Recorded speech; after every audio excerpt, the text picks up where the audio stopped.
একটু ভাবুন, আপনার জীবনে এমন কেউ আছেন যিনি আপনাকে ভালোবাসেন, অসীম ভালোবাসা, সত্যহীন, এমন ভালোবাসা যার কোনো তুলনা হয় না। তিনি সর্বশক্তিমান, তিনি সর্বজ্ঞ, তিনি জানেন আপনি এই মুহূর্তে কোথায় আছেন, কি ভাবছেন, আপনার মনের ভেতরে কি চলছে, এবং তিনি চান, সত্যিকার অর্থেই চান যে আপনি তার সাথে একটি সম্পর্কে থাকুন, একটি গভীর, ব্যক্তিগত, জীবন্ত সম্পর্ক। এখন প্রশ্ন করুন নিজেকে, যদি সত্যি এমন কেউ থাকতেন তাহলে কি এটা সম্ভব হতো যে পৃথিবীতে কোটি কোটি মানুষ সারা জীবন সৎভাবে খুঁজে, ভেবে, পড়ে, জিজ্ঞেস করে শেষ পর্যন্ত বলতেন, আমি জানি না, আমার কাছে যথেষ্ট কারণ নেই বিশ্বাস করার। এবং সেটা তাদের দোষ নয়, তারা কেউ অলস ছিলেন না, পক্ষপাতী ছিলেন না, বিদ্বেষীও ছিলেন না, তারা সত্যিকারের অন্বেষণ করেছিলেন। তাহলে কি এমন একজন ঈশ্বর এই নিরীহ অবিশ্বাসকে কি সত্যি মেনে নিতেন? এই একটি প্রশ্ন, এবং এই একটি প্রশ্নই 1913 সালে কানাডিয়ান দার্শনিক J.L. শেলেনবার্গ তার বই ডিভাইন হিডেননেস অ্যান্ড হিউম্যান রিজনে দাঁড় করিয়েছেন। দর্শনের ইতিহাসে এটি ঈশ্বরের অস্তিত্বের বিরুদ্ধে অন্যতম সূক্ষ্ম, অন্যতম শক্তিশালী যুক্তি হিসেবে বিবেচিত। আজ আমরা সেই বইটাকে একসাথে বোঝার চেষ্টা করব। প্রথমেই একটা কথা বলে রাখা দরকার, এটা সেই পুরনো তর্ক নয় যেখানে বিজ্ঞান বলছে ঈশ্বর নেই আর ধর্ম বলছে আছেন। শেলেনবার্গ সেই পথে হাঁটেননি। তিনি যা করেছেন সেটা আরও বেশি আকর্ষণীয়। তিনি ঈশ্বরবাদীদের নিজের দাবি থেকে শুরু করেছেন, তাদের নিজের ভাষায়, তাদের নিজের সংজ্ঞা অনুযায়ী। ঈশ্বরবাদীরা বলেন ঈশ্বর নিখুঁতভাবে ভালো, নিখুঁতভাবে শক্তিশালী এবং নিখুঁতভাবে প্রেমময়। শেলেনবার্গ বলেছেন, ঠিক আছে, তাহলে সেই সংজ্ঞা থেকেই একটু যুক্তি দিয়ে দেখি, এই সংজ্ঞা কি বাস্তব পৃথিবীর সাথে মেলে? এই বইটি আসলে একটি দার্শনিক তদন্ত, আবেগের নয়, বিশ্বাসের নয়, বিশুদ্ধ যুক্তির। এবং সেই যুক্তির শেষে শেলেনবার্গ পৌঁছান একটি চমকপ্রদ সিদ্ধান্তে। যদি ঈশ্বর সত্যি নিখুঁতভাবে প্রেমময় হতেন তাহলে পৃথিবীতে নিরীহ অবিশ্বাস থাকতো না, কিন্তু আছে। অতএব সম্ভবত এমন ঈশ্বর নেই। শেলেনবার্গ তার বইয়ের শুরুতে কয়েকটি ধারণা নিয়ে কাজ করেছেন। এগুলো না বুঝলে পুরো বইটা পিচ্ছিল মনে হবে। প্রথম ধারণা, বিশ্বাস স্বেচ্ছাধীন নয়। আপনি চাইলেই এখনই বিশ্বাস করতে পারবেন না যে চাঁদ আসলে পনিরে তৈরি। আপনার মস্তিষ্ক সেটা মানবে না, কারণ প্রমাণ নেই। ঠিক একইভাবে ঈশ্বরকে বিশ্বাস করাও কোনো সিদ্ধান্তের বিষয় নয়। আপনি মনে মনে ঠিক করতে পারেন না, আজ থেকে বিশ্বাস করব। বিশ্বাস প্রমাণ দেখে জন্মায়, ইচ্ছায় নয়। এটা শেলেনবার্গের একটি মূল অ্যাজাম্পশন। দ্বিতীয় ধারণা, মানুষ স্বাধীন। শেলেনবার্গ ধরে নেন মানুষের একটা জেনুইন স্বাধীনতা আছে। আমাদের পছন্দ সম্পূর্ণ নির্ধারিত নয়, এটা কন্ট্রোভার্সাল, কিন্তু এই বইয়ের প্রেক্ষাপটে এটা একটা কাজের অ্যাজাম্পশন এবং অধিকাংশ ধর্মতাত্ত্বিকও এটা মানেন।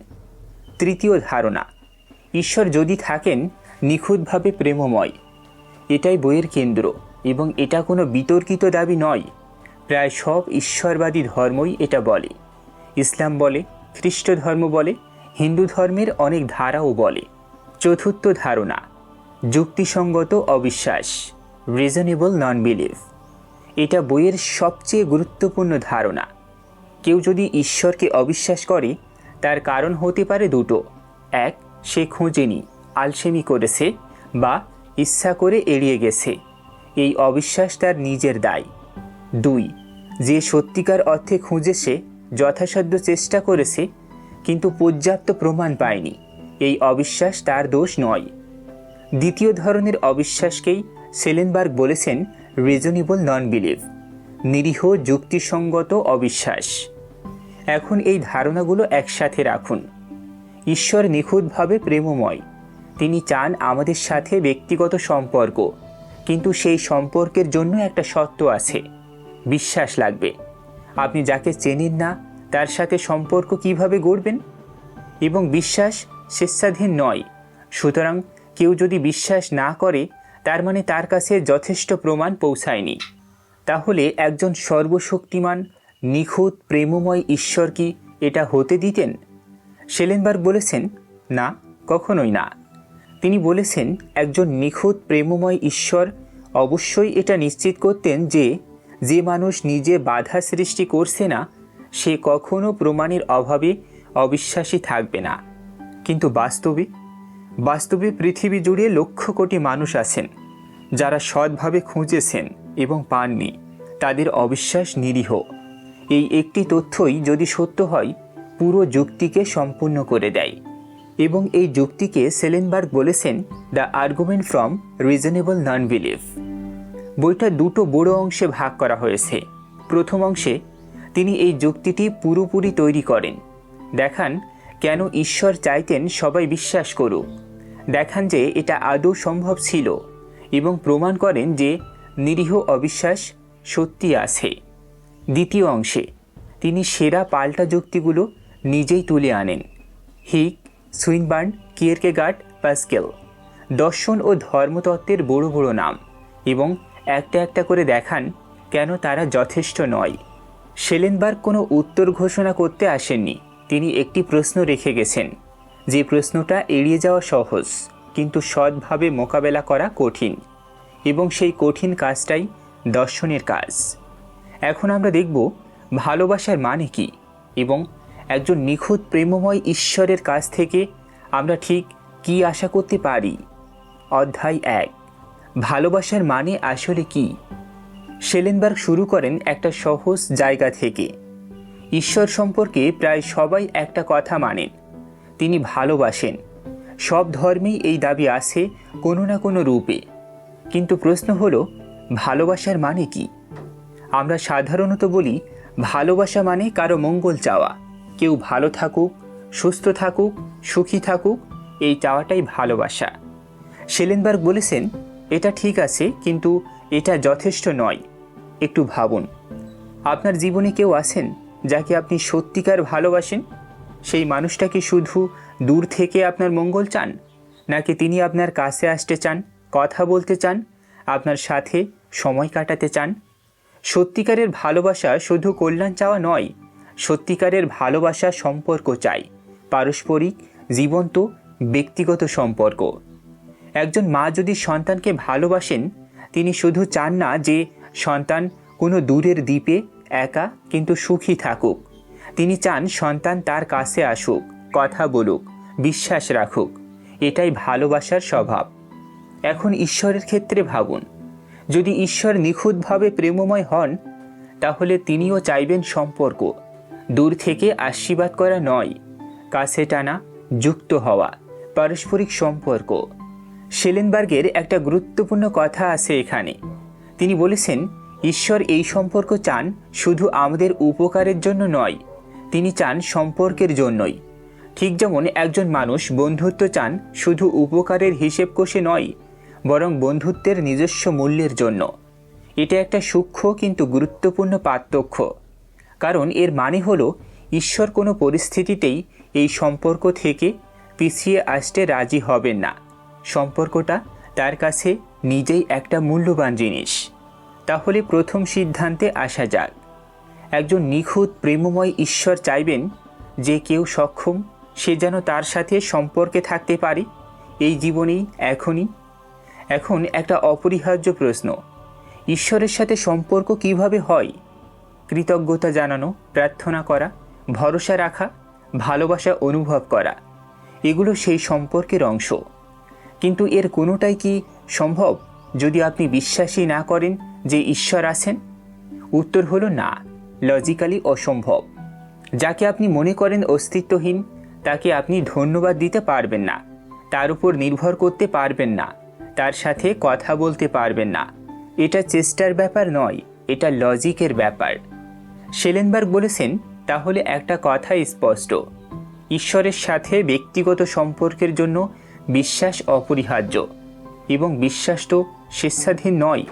এর আগে আমরা বলেছিলাম, আপনি চাইলেই বিশ্বাস করতে পারবেন না, বিশ্বাস হয় প্রমাণ দেখে। তাহলে দুটো জিনিস একসাথে রাখুন। ঈশ্বর সম্পর্ক চান, সম্পর্কের জন্য বিশ্বাস লাগে, বিশ্বাসের জন্য প্রমাণ লাগে। অতএব একজন নিখুঁত প্রেমময় ঈশ্বর অবশ্যই এটা নিশ্চিত করবেন যে প্রমাণ পৌঁছায়। শেলেনবার্গ এই সিদ্ধান্তকে একটি ফর্মাল পজিশনে রাখেন।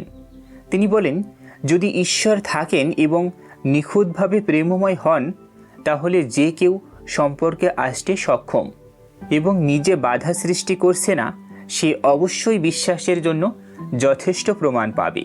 এটাই বইয়ের কেন্দ্রীয় দাবি। এখান থেকেই সব কিছু শুরু। অধ্যায় 2। কিন্তু এটা কি আদৌ সম্ভব? এখানে কেউ বলতে পারেন, ঠিক আছে, ঈশ্বর হয়তো চান, কিন্তু তিনি কি পারেন? মানুষ সসীম, ঈশ্বর অসীম। এই দুইয়ের মাঝে একটা অসম্ভব দূরত্ব নেই কি? কেউ বলতে পারেন, মানুষের সীমাবদ্ধতার কারণেই হয়তো ঈশ্বরকে বোঝা সম্ভব নয়। শেলেনবার্গ এই আপত্তিটা সরাসরি পরীক্ষা করেন। তিনি দেখান এই যুক্তি কাজ করে না, কারণ আমরা ঈশ্বরের সম্পূর্ণ প্রকৃতি বোঝার কথা বলছি না। আমরা বলছি শুধু তার অস্তিত্বে বিশ্বাস করার জন্য যথেষ্ট প্রমাণ। এটা অনেক কম দাবি, এবং এটা কি আদৌ সম্ভব? শেলেনবার্গ এখানে একটা সুন্দর উদাহরণ দেন। তিনি বলেন, ধর্মীয় অভিজ্ঞতার কথা ভাবুন, রিলিজিয়াস এক্সপেরিয়েন্স। এমন একটা পৃথিবী কল্পনা করুন যেখানে প্রতিটি মানুষ, যখন সে মানসিকভাবে প্রস্তুত এবং উন্মুক্ত, একটি অভিজ্ঞতা পায়, একটা উপস্থিতির অনুভূতি, একটা সংকেত যা আসে ভেতর থেকে এবং যা তাকে বলে, আমি আছি। এটা কোনো বজ্রপাত নয়, কোনো অলৌকিক দৃশ্য নয়, কোনো আকাশ থেকে নামা কণ্ঠস্বরও নয়। এটা শুধু একটা গভীর, শান্ত কিন্তু স্পষ্ট অভিজ্ঞতা যা প্রমাণের মতো কাজ করে। এই পৃথিবীতে কি কোনো লজিক্যাল কন্ট্রাডিকশন আছে? না। এটা কি সর্বশক্তিমান ঈশ্বরের পক্ষে সম্ভব? হ্যাঁ। তাহলে আমরা বলতে পারি, এমন একটি পৃথিবী সম্ভব ছিল, ঈশ্বর চাইলে এটা করতে পারতেন। এই আর্গুমেন্টটা ক্রুশিয়াল, কারণ এটা দেখায় ঈশ্বরের হাত বাঁধা ছিল না, তিনি চাইলেই প্রমাণ দিতে পারতেন। এবং এটা কোনো কোয়েসিভ বা বাধ্যকারী প্রদর্শনী হতো না, কোনো ভয় দেখানো নয়, কোনো চমক নয়, শুধু একটা যথেষ্ট শান্ত ব্যক্তিগত সংকেত। তাহলে দ্বিতীয় সিদ্ধান্ত, একজন নিখুঁত প্রেমময় ঈশ্বরের পক্ষে এটা সম্ভব ছিল। তিনি সবাইকে বিশ্বাসের জন্য যথেষ্ট প্রমাণ দিতে পারতেন। অধ্যায় 3। নিরীহ অবিশ্বাস কি সত্যি আছে? এতক্ষণ আমরা দেখলাম ঈশ্বর চাইতেন সবাই বিশ্বাস করুক এবং তিনি তা করাতে পারতেন। এখন তৃতীয় প্রশ্ন, বাস্তব পৃথিবীতে কি সত্যি এমন মানুষ আছেন যারা সৎভাবে খুঁজেছেন কিন্তু বিশ্বাস করতে পারেননি, এবং এটা তাদের নিজের দোষ নয়? কেউ হয়তো বলবেন, না, সবাই আসলে ভেতরে ভেতরে জানে, তারা জেনে শুনে এড়িয়ে যাচ্ছে। শেলেনবার্গ এই দাবিটা মানেন না। তিনি বলেন, এটা বলা সহজ কিন্তু প্রমাণ করা কঠিন। একটু ভাবুন, আপনি কি সত্যি বলতে পারবেন যে প্রতিটি অবিশ্বাসী মানুষ, প্রতিটি নাস্তিক, প্রতিটি অজ্ঞেয়বাদী, সে ভেতরে ভেতরে জানে কিন্তু ইচ্ছা করে অস্বীকার করছে? পৃথিবীতে এমন মানুষ আছেন যারা দশকের পর দশক ধর্মীয় গ্রন্থ পড়েছেন, দার্শনিক যুক্তি পরীক্ষা করেছেন, প্রার্থনা বোঝার চেষ্টা করেছেন, উপাসনালয়ে গেছেন এবং শেষ পর্যন্ত বলেছেন, আমি সত্যিকার অর্থে পাইনি, আমার কাছে যথেষ্ট কারণ নেই। তারা কি মিথ্যে বলছেন? তারা কি আসলে গোপনে জানেন? এটা বলা কঠিন, বরং অসম্মানজনক। শেলেনবার্গ বলেন, এমন মানুষের অস্তিত্ব বাস্তব, তাদের অবিশ্বাস দোষী নয়, তারা নিজেদের ভেতরে কোনো বাধা তৈরি করেননি, তারা নিরীহ অবিশ্বাসী এবং তাদের অস্তিত্ব একটা বাস্তব তথ্য। অধ্যায় 4। পুরো যুক্তি, সব টুকরো একসাথে। ধাপ 1। একজন নিখুঁত প্রেমময় ঈশ্বর চাইবেন যে কেউ সক্ষম, সে যেন তার সাথে ব্যক্তিগত সম্পর্কে থাকতে পারে, এবং এটা তার প্রেমের স্বভাব থেকেই আসে। ধাপ 2। সেই সম্পর্কের জন্য বিশ্বাস অপরিহার্য এবং বিশ্বাসের জন্য প্রমাণ দরকার। তাই ঈশ্বর অবশ্যই নিশ্চিত করবেন যে নিজে বাধা দিচ্ছে না, সে অবশ্যই প্রমাণ পাবে। ধাপ 3। বাস্তবে নিরীহ অবিশ্বাস আছে। এমন মানুষ আছেন যারা খুঁজেছেন কিন্তু পাননি, এবং এটা তাদের দোষ নয়। ধাপ 4। অতএব এমন একজন নিখুঁত প্রেমময় ঈশ্বর সম্ভবত নেই। এটাই the argument from reasonable non believe. এটা কোনো বিজ্ঞানের যুক্তি নয়, এটা পদার্থবিদ্যারও যুক্তি নয়, এটা ঈশ্বরের নিজের ভেতর থেকে জন্ম নেওয়া একটা যুক্তি। ঈশ্বর নিখুঁতভাবে প্রেমময়, এই দাবিটাই এই যুক্তির শুরু এবং এই দাবিটাই শেষ পর্যন্ত সমস্যা তৈরি করে। এই যুক্তি ইভিলের সমস্যার একটা বিশেষ রূপ। দর্শনে প্রবলেম অফ ইভিল বলে একটা পরিচিত যুক্তি আছে। সেই যুক্তি বলে পৃথিবীতে এত কষ্ট, এত ব্যথা, এত অবিচার, এগুলো কি একজন সর্বশক্তিমান ভালো ঈশ্বরের সাথে সামঞ্জস্যপূর্ণ? শেলেনবার্গের যুক্তি সেই পরিবারেরই সদস্য, কিন্তু আলাদা। সে ইভিল এখানে ব্যথা বা দুঃখ নয়, এখানে ইভিল হলো নিরীহ অবিশ্বাস নিজেই। সেই অবস্থা যেখানে মানুষ ঈশ্বরের সাথে সম্পর্কে আসতে পারছে না, কারণ সে জানেই না ঈশ্বর আছেন কিনা, এবং এটা তার নিজের কারণে নয়। এই ইভিল, এই বঞ্চনা কি একজন নিখুঁত প্রেমময় ঈশ্বর মেনে নিতেন? শেলেনবার্গ বলেছেন, না, কখনো না। এবং যেহেতু এই অবস্থা বাস্তবে আছে, এটা থেকে সিদ্ধান্ত টানা যায়। এখানে একটা ভুল বোঝার সুযোগ আছে, তাই কিছু কথা পরিষ্কার করে রাখি। প্রথম, শেলেনবার্গ বলেছেন না যে ঈশ্বর থাকলে সবাইকে সর্বক্ষণ তার উজ্জ্বল উপস্থিতি অনুভব করতে হবে। তিনি শুধু বলেছেন বিশ্বাসের জন্য যথেষ্ট প্রমাণ পাওয়া উচিত। দ্বিতীয়ত, তিনি বলছেন না যে যারা বিশ্বাস করে না তারা সবাই ভালো মানুষ। তিনি বলছেন যারা নিজেরা বাধা সৃষ্টি করেনি তাদের ক্ষেত্রে এই অবস্থা হওয়ার কথা নয়। তৃতীয়ত, এটা কোনো আবেগের দাবি নয়, এটা একটা লজিক্যাল সিকোয়েন্স। প্রতিটা ধাপ আগের ধাপ থেকে অনুসরণ করে। এবং শেলেনবার্গ নিজেই বলেছেন, আমি ভুল হতে পারি, হয়তো এমন কোনো পাল্টা যুক্তি আছে যা আমি দেখতে পাইনি, কিন্তু এখনো পর্যন্ত সেই যুক্তি পাওয়া যায়নি। দর্শনের ইতিহাসে অনেক বড় বড় মাথা এই যুক্তির বিরুদ্ধে দাঁড়িয়েছেন। জন হিগ বলেছেন ঈশ্বর লুকিয়ে থাকেন আমাদের স্বাধীনতা রক্ষার জন্য। রিচার্ড সুইনবার্ন বলেছেন ঈশ্বর স্পষ্ট হলে আমাদের নৈতিক সংগ্রামই শেষ হয়ে যাবে। পাস্কেল বলেছেন লুকিয়ে থাকা ঈশ্বরের পতিত মানুষের প্রতি সঠিক সাড়া। কিয়েরকেগার্ড বলেছেন অনিশ্চয়তার মাঝেই আসল বিশ্বাস। এখন আমরা দেখব এই যুক্তিগুলো কতটা শক্তিশালী এবং শেলেনবার্গ কেন মনে করেন এরা কেউই যথেষ্ট নয়। আমরা একটা যুক্তি তৈরি করলাম ধাপে ধাপে, শক্ত ভিত্তিতে। একজন নিখুঁত প্রেমময় ঈশ্বর এবং নিরীহ অবিশ্বাস, এই দুটো একসাথে থাকতে পারে না। কিন্তু নিরীহ অবিশ্বাস আছে, অতএব এমন ঈশ্বর সম্ভবত নেই। এবং স্বাভাবিকভাবেই প্রশ্ন আসে, হাজার হাজার বছর ধরে দার্শনিকরা, ধর্মতাত্ত্বিকরা, চিন্তাশীল মানুষেরা এই প্রশ্নের মুখোমুখি হয়েছেন। তারা কি চুপ করে বসেছিলেন? না, তারা উত্তর দিয়েছেন, পাল্টা যুক্তি দিয়েছেন, এবং সেই যুক্তিগুলো সহজ নয়। শেলেনবার্গ নিজেই সেই পাল্টা যুক্তিগুলো তুলে এনেছেন, একটা একটা করে পরীক্ষা করেছেন। আজ আমরা সেই পরীক্ষায় বসব এবং দেখব প্রতিটা যুক্তি ঠিক কোথায় গিয়ে থেমে যায়। অধ্যায় 5, নৈতিক স্বাধীনতা রক্ষার যুক্তি। প্রথম এবং সবচেয়ে শক্তিশালী একটা পাল্টা যুক্তি। এটা আসে দুজনের কাছ থেকে, দার্শনিক জন হিগ এবং রিচার্ড সুইনবার্ন। দুজনেই দর্শনের ইতিহাসে বড় নাম। হিগ বলেন ঈশ্বর যদি স্পষ্টভাবে, অকাঠ্যভাবে নিজেকে দেখিয়ে দিতেন তাহলে কি হতো? মানুষ কি তখন সত্যিকার অর্থে বিশ্বাস করত, নাকি বাধ্য হতো? ভাবুন, আপনার ঘরের দরজায় যদি হঠাৎ এমন কেউ এসে দাঁড়ান যাকে আপনি নিঃসন্দেহে চিনতে পারছেন সর্বশক্তিমান হিসেবে, আপনি কি তখন স্বাধীনভাবে তাকে ভালোবাসবেন, নাকি ভয়ে মাথা নত করবেন? হিগ বলেন এটা সম্পর্ক হতো না, এটা হতো বাধ্যতা। সত্যিকারের ভালোবাসা জোর করে পাওয়া যায় না, সত্যিকারের বিশ্বাস ভয় থেকে জন্মায় না।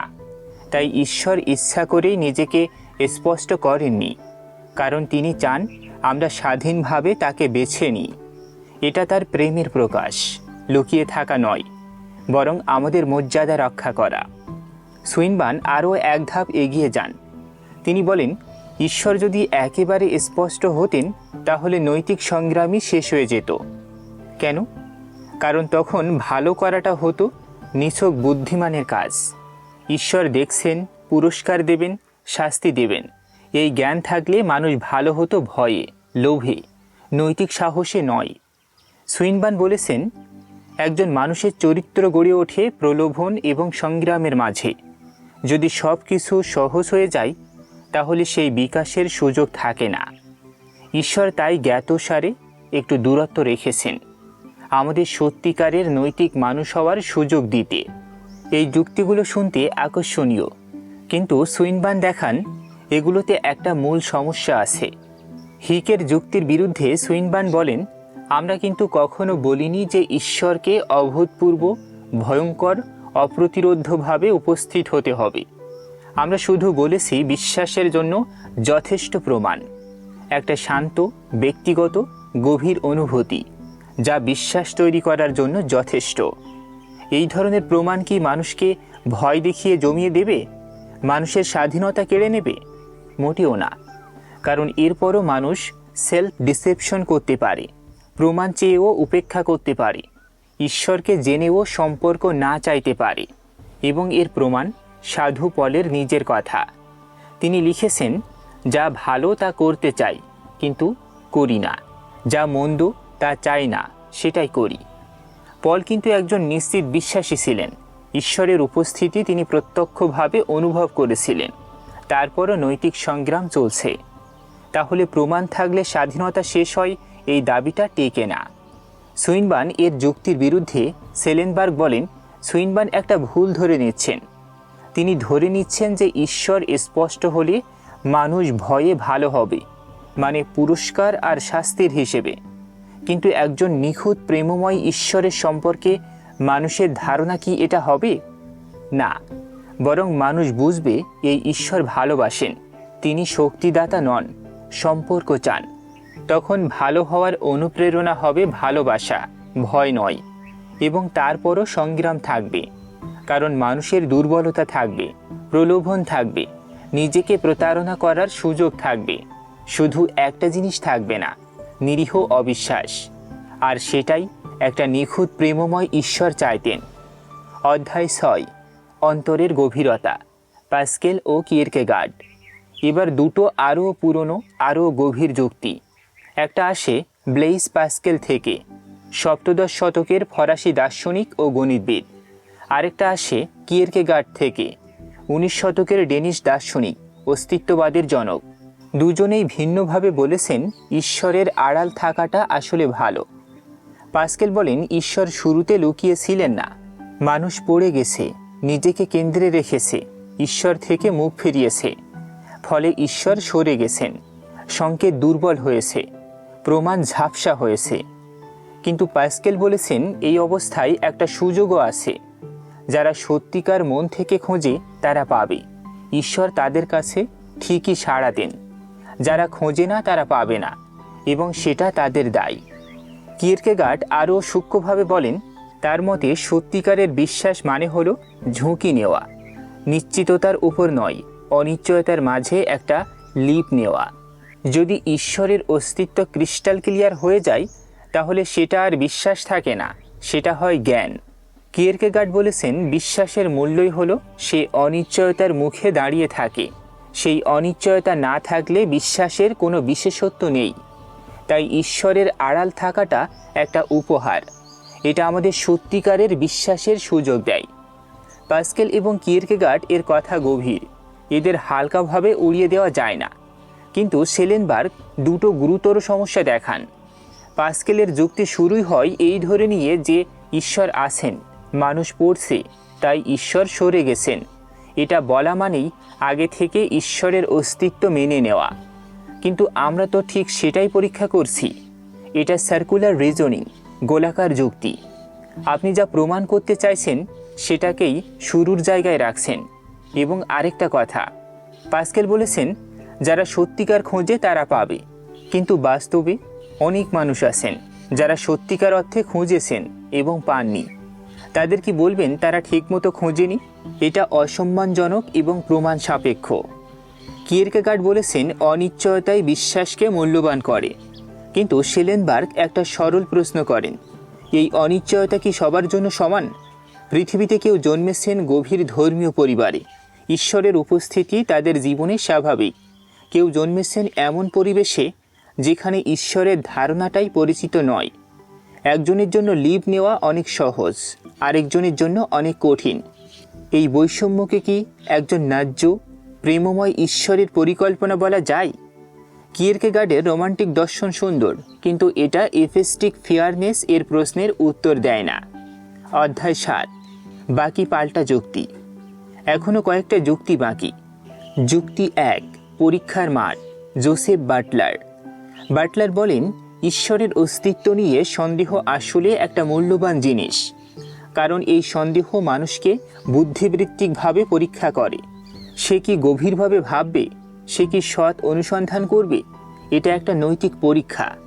তাই ঈশ্বর ইচ্ছা করেই প্রমাণ দুর্বল রেখেছেন, যাতে মানুষ বুদ্ধিবৃত্তিক সংগ্রামের সুযোগ পায়। কিন্তু ঈশ্বরের অস্তিত্বে বিশ্বাস থাকলেও বুদ্ধিবৃত্তিক সংগ্রাম থামে না। ঈশ্বর আছেন এটা জানলেও প্রশ্ন থাকে। তার প্রকৃতি কি? তার ইচ্ছা কি? এই জগৎ কেন এমন? কষ্টের মানে কি? বিশ্বাসের পরেই আসলে সত্যিকারের গভীর অনুসন্ধান শুরু হয়। তাছাড়া সম্পর্কের বাইরে রেখে পরীক্ষা করা কি প্রেমের কাজ? একজন অভিভাবক কি সন্তানকে বলেন, আমি আছি কিনা সেটা নিয়ে তোমাকে পরীক্ষা দিতে হবে? না, ভালোবাসা পরীক্ষা নেয় না, ভালোবাসা উপস্থিত থাকে। যুক্তি 2, ধর্মীয় বৈচিত্র্য রক্ষা। কেউ বলতে পারেন, যদি সবাই ঈশ্বরকে স্পষ্টভাবে জানত, তাহলে কি হিন্দু ধর্ম থাকতো, বৌদ্ধ ধর্ম থাকতো, ইসলাম থাকতো? এই বিচিত্র ধর্মীয় ঐতিহ্য কি টিকে থাকতো? ঈশ্বর হয়তো এই বৈচিত্র্য রক্ষার জন্যই অস্পষ্ট থেকেছেন। এই যুক্তিটা দুটো ধরনে ভাঙে। প্রথমত, ঈশ্বরের অস্তিত্বে বিশ্বাস থাকলেই কি ধর্মীয় বৈচিত্র্য শেষ হয়? একেবারে না। ঈশ্বর আছেন এটা জানলেও প্রশ্ন থাকে। তিনি কে? তিনি কিভাবে যোগাযোগ করেন? তাকে কিভাবে উপাসনা করতে হয়? এই প্রশ্নগুলো থেকেই বৈচিত্র্য জন্মায়। খ্রিস্ট ধর্মের ভেতরেই হাজারো ডিনোমিনেশন আছে। সবাই একই ঈশ্বরে বিশ্বাস করে, তবু বৈচিত্র্য অফুরন্ত। দ্বিতীয়ত, এই যুক্তি একটা অদ্ভুত কথা বলছে। এটা বলছে ঈশ্বর চান না যে কোটি কোটি মানুষ তাকে না জানুক, শুধু যাতে ধর্মীয় ঐতিহ্য টিকে থাকে। এটা কি নিখুঁত প্রেমের সিদ্ধান্ত, নাকি এটা একটা অদ্ভুত ট্রেড অফ? যুক্তি 3, মানবিক দায়িত্ব। সুইনবার্ন এবং অন্যান্যরা বলেন, হয়তো ঈশ্বর চান আমরা একে অপরের কাছে ঈশ্বরের সাক্ষী হই। কেউ জানে সে আরেকজনকে জানাবে। এটা একটা গভীর মানবিক দায়িত্ব, এবং সেই দায়িত্বের সুযোগ দেওয়াটাই ঈশ্বরের পরিকল্পনা। এই যুক্তিতে একটা বাস্তব সমস্যা আছে। যদি ঈশ্বর চান কেউ কাউকে প্রমাণ পৌঁছে দিক, তাহলে সেই প্রমাণ কি এমন যে কেউ দেখলেই বুঝবে? বাস্তবে না। যিনি বিশ্বাস করেন তিনি যা প্রমাণ বলে মনে করেন, সেটা অনেক সময় নিরীহ অবিশ্বাসী দীর্ঘ অনুসন্ধান করেও গ্রহণযোগ্য মনে করেননি। তাহলে এই দায়িত্বের যুক্তি কাজ করে না। এবং দ্বিতীয়ত, একজনকে অন্ধকারে রাখা শুধু তৃতীয় আরেকজনকে দায়িত্ব নেওয়ার সুযোগ দেওয়ার জন্য, এটা কি প্রেমের সিদ্ধান্ত? মানে ঈশ্বর বলছেন তুমি প্রমাণ পাবে না, কারণ তোমার প্রতিবেশী তোমাকে বলার সুযোগ পাক। এটা একজন সন্তানের সাথে বাবার সম্পর্ক কি এভাবে হয়? যুক্তি 4, সন্দেহের জ্ঞানগত উপকার। সে যুক্তিটা আকর্ষণীয়। কেউ বলতে পারেন, না জেনে খোঁজার মধ্যে একটা গভীরতা আছে। সন্দেহ মানুষকে আরও সূক্ষ্মভাবে ভাবতে বাধ্য করে। ঈশ্বরের প্রকৃতি সম্পর্কে আরও গভীর বোঝাপড়া তৈরি হয়। হয়তো ঈশ্বর চান আমরা এই সংগ্রামের মধ্য দিয়ে যাই, কারণ এটা আমাদের আরও গভীর মানুষ করে। কিন্তু এই সংগ্রাম কি শুধু অবিশ্বাসীদের থাকে? যারা বিশ্বাস করেন তারাও তো সংগ্রাম করেন। বিশ্বাসীরাও ঈশ্বরের প্রকৃতি নিয়ে, কষ্টের মান নিয়ে, জীবনের উদ্দেশ্য নিয়ে প্রশ্ন করেন। আধ্যাত্মিক ঐতিহ্যে একটা ধারণা আছে, dark night of the soul. বিশ্বাসীরাও এমন সময়ের মুখোমুখি হন যখন ঈশ্বর দূরে মনে হয়, যখন সংশয় আসে, যখন প্রশ্ন জমে।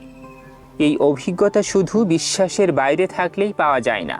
তাই সন্দেহ থেকে যে জ্ঞান আসে বলা হচ্ছে, সেটা বিশ্বাসের ভেতরেও আসতে পারে। অতএব নিরীহ অবিশ্বাস ছাড়াই এই উপকার পাওয়া সম্ভব।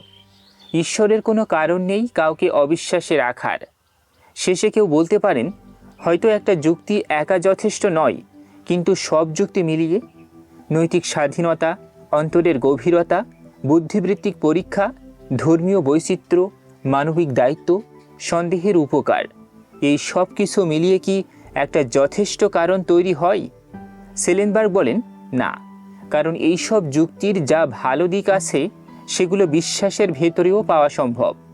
নৈতিক সংগ্রাম বিশ্বাসীদের থেকে, বুদ্ধিবৃত্তিক অনুসন্ধান বিশ্বাসের পরেও চলে, ধর্মীয় বৈচিত্র্য, ঈশ্বরে বিশ্বাস রেখেও অসংখ্য রকমের ধর্মীয় জীবন সম্ভব, মানবিক দায়িত্ব, অন্য অনেক বিষয় আছে।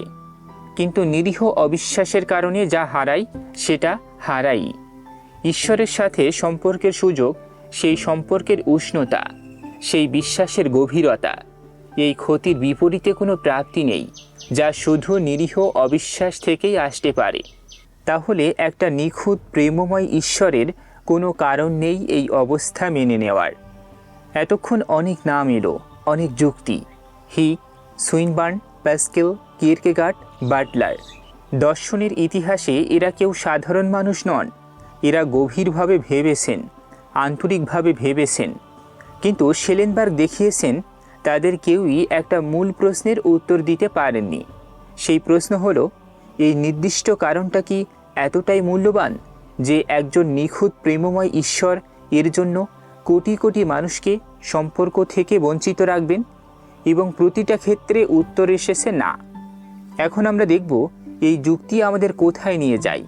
বিশ্বাসী, অবিশ্বাসী এবং মাঝামাঝি যারা আছেন সবার জন্য। উপসংহার, মানবিক যুক্তি কি বলে? প্রথমে একটা প্রশ্ন, তারপর একটা যুক্তি, তারপর সেই যুক্তির বিরুদ্ধে সব বড় পাল্টা যুক্তি এবং তাদের ব্যর্থতা। বইটির এই অংশটি শুধু সেলেনবার্গের উপসংহার নয়, এটা একটা সুযোগ নিজের জন্য ভাবার। এই যুক্তি আপনার জীবনে কি মানে রাখে, আপনি কোথায় দাঁড়িয়ে আছেন, এবং এই প্রশ্নটা, যুক্তিটা আপনার কাছে কি দাবি করছে। চলুন একটু পেছনে তাকাই। আমরা দেখেছি সেলেনবার্গ শুরু করেছিলেন একটা সহজ জায়গা থেকে। ঈশ্বর যদি থাকেন নিখুঁতভাবে প্রেমময়, এটা ঈশ্বরবাদীদের নিজেদের দাবি। এবং নিখুঁত প্রেম মানে সম্পর্ক চাওয়া, শুধু দূর থেকে কল্যাণ চাওয়া নয়, কাছে আসা, মুক্ত হওয়া, পারস্পরিক সম্পর্ক। সেই সম্পর্কের জন্য বিশ্বাস লাগে, বিশ্বাসের জন্য প্রমাণ লাগে। একজন নিখুঁত প্রেমময় ঈশ্বর অবশ্যই সেই প্রমাণ দিতেন, নিজে বাধা সৃষ্টি করছে না তার কাছে। কিন্তু বাস্তবে নিরীহ অবিশ্বাস আছে, সৎ অন্বেষণকারী মানুষ আছেন যারা পাননি। এটা এবং ঈশ্বরের নিখুঁত প্রেম একসাথে থাকতে পারে না। তারপর আমরা দেখলাম সেরা পাল্টা যুক্তিগুলো, নৈতিক স্বাধীনতা রক্ষার কথা, অন্তরের গভীরতার কথা, বুদ্ধিবৃত্তিক পরীক্ষার কথা, ধর্মীয় বৈচিত্র্যের কথা, মানবিক দায়িত্বের কথা। এবং প্রতিটা ক্ষেত্রে একটাই উত্তর এলো, এই যুক্তিগুলো যা ভালো কথা বলছে সেটা বিশ্বাসের ভেতরেও পাওয়া যায়। নিরীহ অবিশ্বাসকে টিকিয়ে রেখে এই ভালো অর্জন করতে হবে এমন কোনো কারণ নেই। তাই সেলেনবার্গের চূড়ান্ত সিদ্ধান্ত, উপলব্ধ সমস্ত পাল্টা যুক্তি ব্যর্থ। এবং তাই যারা এই যুক্তিটা সঠিক মনে করেন এবং ঈশ্বরের পক্ষে শক্তিশালী স্বতন্ত্র প্রমাণ নেই তাদের কাছে, এই যুক্তি নাস্তিকতার দিকে নির্দেশ করে। সেলেনবার্গকে নিশ্চিত নাস্তিক? এখানে একটু থামা দরকার। এই প্রশ্নটা অনেকের মাথায় আসবে। সেলেনবার্গ কি ঈশ্বরকে অস্বীকার করেছেন? তিনি কি বলেছেন ঈশ্বর নেই, প্রমাণিত হয়ে গেছে? উত্তর হলো না। এবং এটা বোঝা জরুরি, কারণ এখানে সেলেনবার্গের যুক্তির সততা সবচেয়ে স্পষ্ট। তিনি বইয়ের শেষে সরাসরি বলেছেন, এই বইয়ের উদ্দেশ্য ঈশ্বরকে পরাজিত করা নয়, উদ্দেশ্য হলো একটা যুক্তি দাঁড় করানো, যেটা এতদিন যতটা মনোযোগ পাওয়া উচিত ছিল পায়নি। তিনি বলেছেন, আমি চাই কেউ এই যুক্তির উত্তর দিক। আমি চাই এমন একটা কাউন্টার আর্গুমেন্ট আসুক যা আমি দেখতে পাইনি। এটা বিজয়ের ঘোষণা নয়, এটা একটা পাল্টা উন্মুক্ত আমন্ত্রণ। তাহলে ভিন্ন ধরনের মানুষের জন্য এটা কি মানে? সেলেনবার্গ বইয়ের উপসংহারে 3 ধরনের মানুষের কথা আলাদা করে বলেন। প্রথম, যারা ঈশ্বরের পক্ষে শক্তিশালী প্রমাণ মনে করেন। হয়তো আপনার গভীর ধর্মীয় অভিজ্ঞতা আছে, হয়তো আপনার কাছে এমন যুক্তি আছে যা আপনি অকাঠ্য মনে করেন। সেলেনবার্গ বলেছেন, তাহলে এই যুক্তি আপনার বিশ্বাস ভাঙবে না হয়তো, কিন্তু এটা আপনাকে চাপে রাখবে। ঠিক যেমন একজন মানুষ যদি নিশ্চিত থাকেন যে তার বন্ধু বেঁচে আছেন, কিন্তু একের পর এক প্রমাণ আসে মৃত্যুর, তখন এক সময় প্রশ্ন জাগে। এই যুক্তি সেই চাপ, এটা অস্বীকার করা সহজ নয়। দ্বিতীয়, যারা মনে করেন প্রমাণ ইনক্লুসিভ, না এদিকে না ওদিকে, যারা ভাবেন বলা কঠিন, হয়তো আছেন হয়তো নেই। সেলেনবার্গ বলেছেন এদের জন্য এই যুক্তি বিশেষভাবে গুরুত্বপূর্ণ, কারণ এই যুক্তি বলছে সেই ইনক্লুসিভনেস নিজেই একটা প্রমাণ। ঈশ্বর থাকলে প্রমাণ এত দুর্বল হতো না। তাই যদি আপনি মনে করেন প্রমাণ অমীমাংসিত এবং এই যুক্তি সঠিক মনে হয়, তাহলে নিরপেক্ষতা আর সম্ভব নয়। ওই ইনক্লুসিভনেস নিজেই নাস্তিকতার দিকে ঠেলে দেয়। তৃতীয়, যারা ইতোমধ্যে অবিশ্বাসী। সেলেনবার্গ বলেছেন এই যুক্তি তাদের অবস্থানকে আরও শক্ত ভিত্তি দেয়, কিন্তু তিনি সতর্ক করেছেন এটা কোনো চূড়ান্ত প্রমাণ নয়। দর্শন কখনো চূড়ান্ত প্রমাণ দেয় না। এটা একটা শক্তিশালী যুক্তি, তার বেশি নয় কমও নয়। অ্যাগনোস্টিসিজম এবং পাস্কেলের ওয়েজার।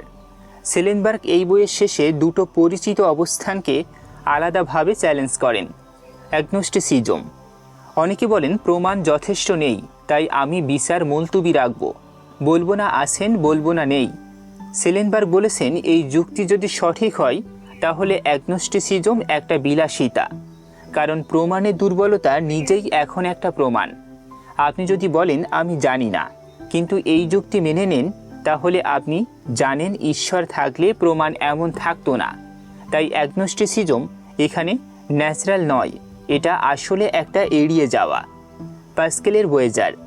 পাস্কেল বলেছিলেন প্রমাণ ইনক্লুসিভ হলেও বিশ্বাস করা বুদ্ধিমানের, কারণ যদি ঈশ্বর থাকেন লাভ অসীম, না থাকলে ক্ষতি সামান্য।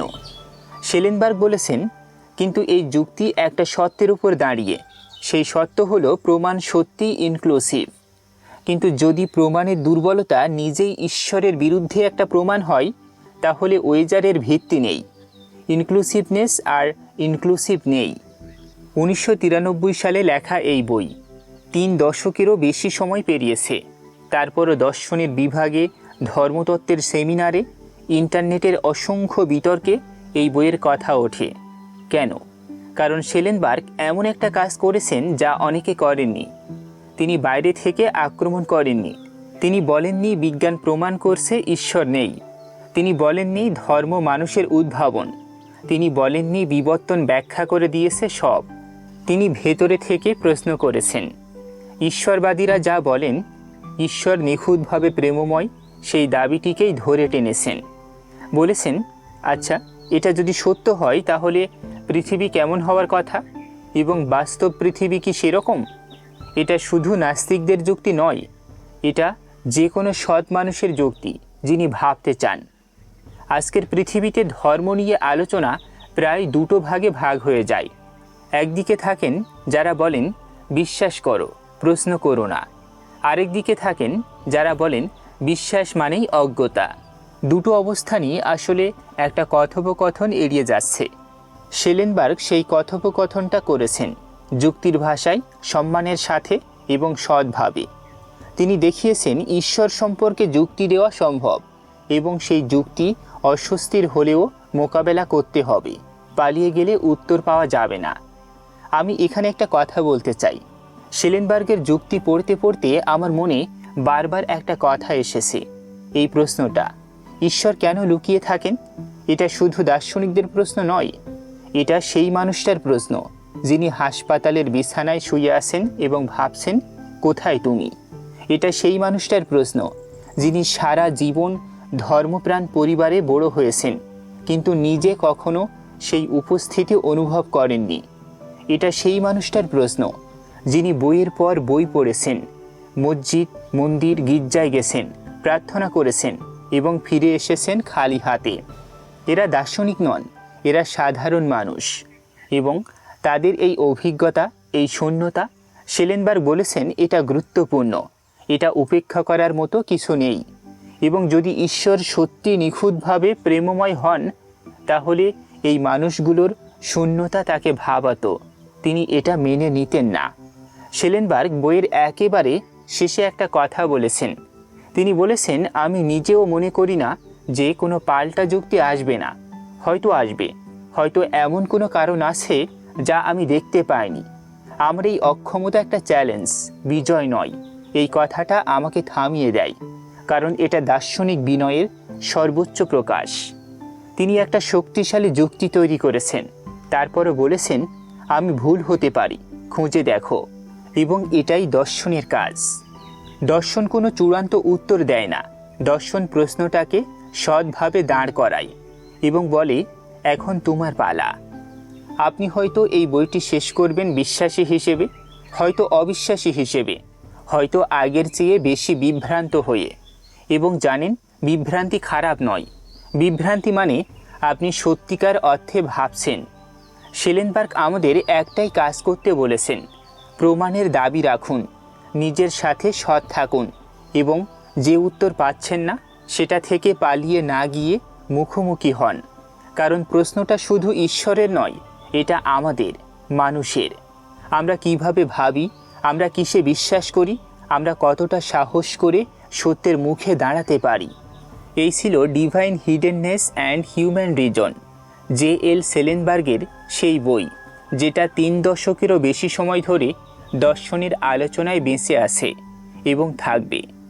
প্রিয় শ্রোতা, ভিডিওটি ভালো লাগলে লাইক দিন, চিন্তাশীল মানুষদের সাথে শেয়ার করুন এবং এমন আরও গভীর বই বিশ্লেষণ শুনতে কথনিকাতে সাবস্ক্রাইব করুন। কমেন্টে অবশ্যই আপনার মূল্যবান মন্তব্য লিখে জানাতে ভুলবেন না। ধন্যবাদ।